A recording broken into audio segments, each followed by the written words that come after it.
नमस्कार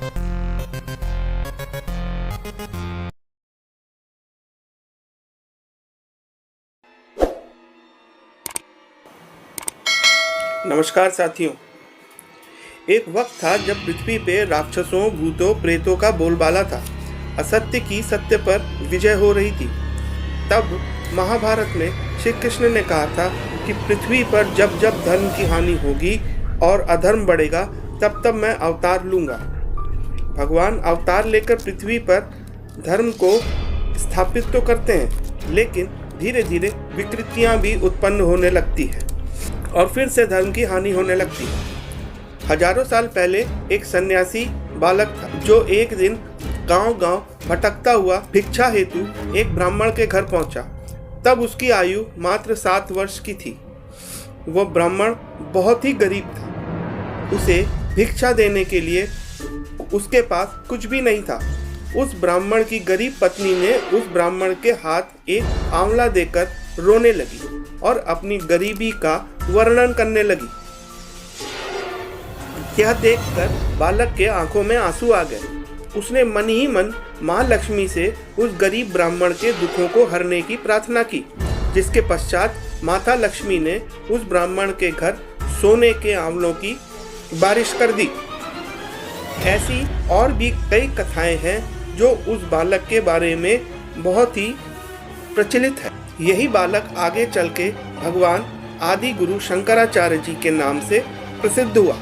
शंकराचार्य जी का जन्म शिव गुरु नामपुद्री के यहाँ विवाह के कई वर्षों बाद हुआ था। शिव गुरु नामपुद्री वर्षों तक संतान सुख से वंचित थे। तब उन्होंने संतान के लिए कई वर्षों तक कठोर तपस्या कर शिव जी को प्रसन्न कर वरदान के रूप में संतान प्राप्ति की इच्छा जताई। उसकी तपस्या से प्रसन्न होकर भगवान शंकर बोले कि वत्स, मैं तुम्हारी तपस्या से बहुत ही ज्यादा प्रसन्न हूँ और एक बालक वरदान भी देता हूँ, लेकिन एक दुविधा है। तुम्हारे यहाँ जन्म लेने वाला दीर्घायु पुत्र सर्वज्ञ नहीं होगा, और सर्वज्ञ पुत्र की चाह है तो वो दीर्घायु नहीं होगा। तुम किसी एक चीज का चयन कर लो। इस पर शिव गुरु नामपुद्री जी बोले कि वो सर्वज्ञ पुत्र ही चाहते हैं। इस पर भगवान शिव प्रसन्न होकर बोले, मैं स्वयं तुम्हारे घर पुत्र के रूप में अवतार लूंगा। कुछ समय पश्चात उस ब्राह्मण दंपत्ति के यहाँ एक सुंदर बालक का जन्म हुआ, जिसका नाम शंकर रखा गया, जो बाद में शंकराचार्य के नाम से विख्यात हुआ। बहुत ही छोटी उम्र में शंकराचार्य जी की पिता की मृत्यु हो गई। मात्र 2 वर्ष की आयु में शंकराचार्य जी ने वेद, पुराण, उपनिषद, रामायण, महाभारत आदि ग्रंथों का पूर्ण रूप से ज्ञान प्राप्त कर लिया था। छोटी सी उम्र में ही उन्होंने संन्यास लेने का ठान लिया था। 8 वर्ष की आयु में बालक शंकराचार्य जी ने संन्यास लेकर अपने घर का त्याग कर दिया। 8वीं शताब्दी के आसपास भारत भ्रमण करते करते मिथिला प्रदेश को वो रवाना हो गए, जो आज दरभंगा बिहार के नाम से जाना जाता है। तब वहाँ के सर्वश्रेष्ठ शास्त्री मंडन मिश्र को 16 दिन लगातार शास्त्रार्थ कर उन्होंने हराया था।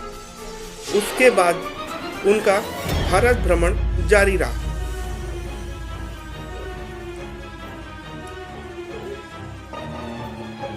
एक ओर शंकराचार्य जी लोगों को धर्म की सही परिभाषा समझा रहे थे, वहीं दूसरी ओर कलयुग में आर्य सभ्यता और संस्कृति पूरी तरह ध्वस्त हो रही थी। तब लोग तांत्रिक मार्ग की ओर अग्रसर हो गए। चारों ओर तांत्रिकों का बोलबाला हो गया। अपने मन से तांत्रिकों ने धर्म की स्थापना कर दिया और लोगों को विश्वास दिलाने में जुट गए कि यही असली धर्म है। चारों ओर भूत पिशाचों की पूजा होने लगी। बहुत बड़ी संख्या में लोग तंत्र मार्ग को अपनाने लगे।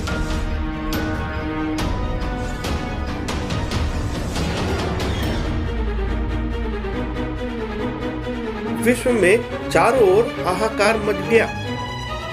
तब जाके शंकराचार्य जी ने अन्य मार्गों के लोगों को वाम मार्ग की उपयोगिता को समझाया।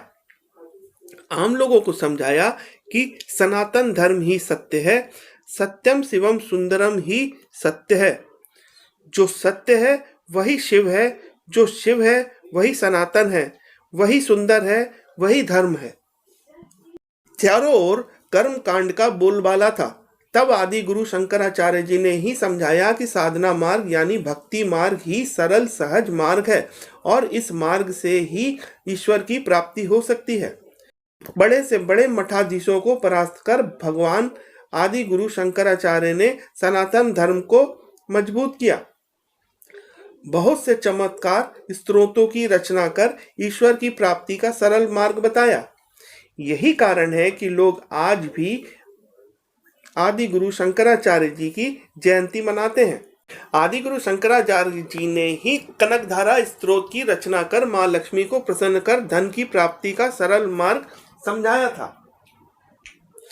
उनकी जयंती पर आदि गुरु की चित्र पर माल्यार्पण करके पूजा पाठ करें व इस स्तोत्र का पाठ करें और उनको नमन करें। इससे मां लक्ष्मी भी प्रसन्न होकर आपके जीवन के सारे कष्टों को दूर कर देंगी। धन्यवाद।